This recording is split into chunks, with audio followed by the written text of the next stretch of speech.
তোমার মুখটি Halloween mask. এই নির্মম বাক্যটি শৈশবে শুনতে হয়েছিল অমিত ঘোষকে। আর এই চেহারার কারণেই সম্প্রতি লন্ডনের একটি ক্যাফেতে তাকে সেবা দিতে অস্বীকার করা হয়েছে বলে অভিযোগ উঠেছে। ৩৫ বছর বয়সী অমিত, যিনি নিউরোফাইব্রোটোসিস নামক টাইপ 2 নামক বিরল রোগে আক্রান্ত, তিনি জানিয়েছেন লন্ডনের একটি কফি শপে ঢোকার পর সবাই তার দিকে তাকিয়েছিলেন।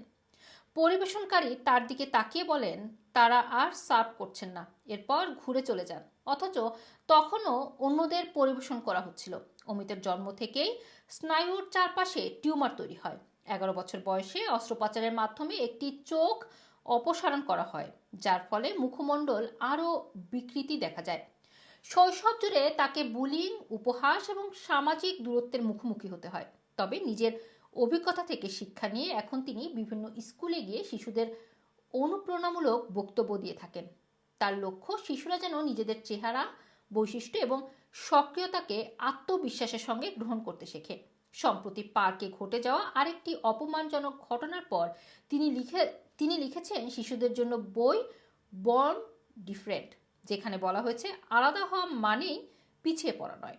2023 সালে টিকটকে নিজের জীবনের গল্প শেয়ার করা শুরু করেন অমিত।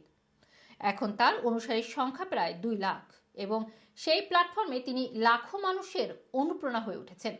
নিজের অভিজ্ঞতা ব্যবহার করে তিনি অন্যদের আত্মগ্রহণ এবং মানসিক শক্তি তৈরির পথে সহায়তা করছেন। আইন প্রতিষ্ঠানের চাকরি ছেড়ে দিয়ে এখন তিনি পুরোদমে অনুপ্রেরণাদায়ক বক্তা হিসেবে কাজ করছেন। একই সঙ্গে শুরু করেছেন একটি পডকাস্ট, যেখানে তুলে ধরা হবে এমন আরও মানুষের অভিজ্ঞতা যারা চেহারা বা অন্য পার্থক্যের জন্য বৈষম্যের শিকার হয়েছেন। অমিত ঘোষ বলেন,